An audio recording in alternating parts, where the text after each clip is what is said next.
গেলি খাবো, ঠিক আছে? ভিডিও শুরু করছো? রিজিকের মালিক আসলে একমাত্রই আল্লাহ।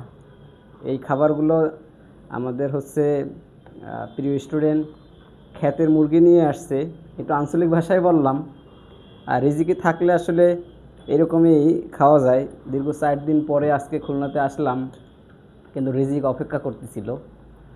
আগেও ভিডিও করা হয়েছে, আমরা পরবর্তীতে আপলোড করব।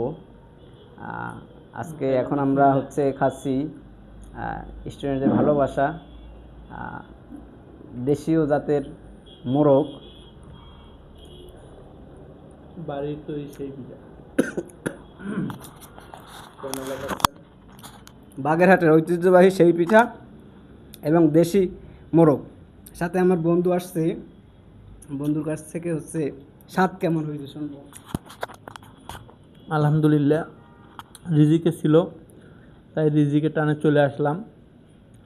ইনশাল্লাহ বলো। খুবই ভালো লাগতেছে।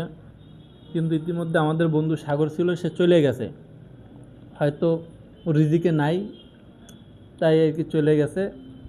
আলহামদুলিল্লাহ খুবই মজা না বন্ধু?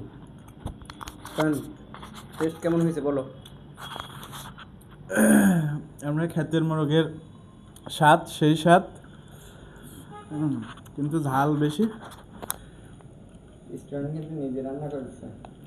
স্টুডেন্টের কালিম স্যারের নিউরো নার্সিং স্টুডেন্ট জান্নাতুলের নিজের হাতে রান্না ক্ষেতের মুরগি, সেই স্বাদ। ঝাল না হইলে তো আসলে মজা হয় না, ঝাল হইলে একটু ভালো লাগে। আসলে আমাদের হচ্ছে ক্যামেরার অন্তরালে একজন আছে, আপনাদেরকে একদিন হয়তো বা দেখাবো তাকে, যে সেও আমাদের সাথে আসলে খাবারের শরিক হবে। এখনই দেখা আপনাদেরকে পরে দেখাবো ইনশাল্লাহ। আসলে সর্বোপরি কথা হচ্ছে রিজিকের মালিক একমাত্রই আল্লাহ, সম্মানের মালিক আল্লাহ, ভালোবাসা সব কিছু আল্লাহ তালাই দিয়ে থাকে। না হলে 4 দিন পরেও আল্লাহ তালা রিজিক রাখছে, এজন্যই খাইলাম। আলহামদুলিল্লাহ, সবাই ভালো থাকবেন।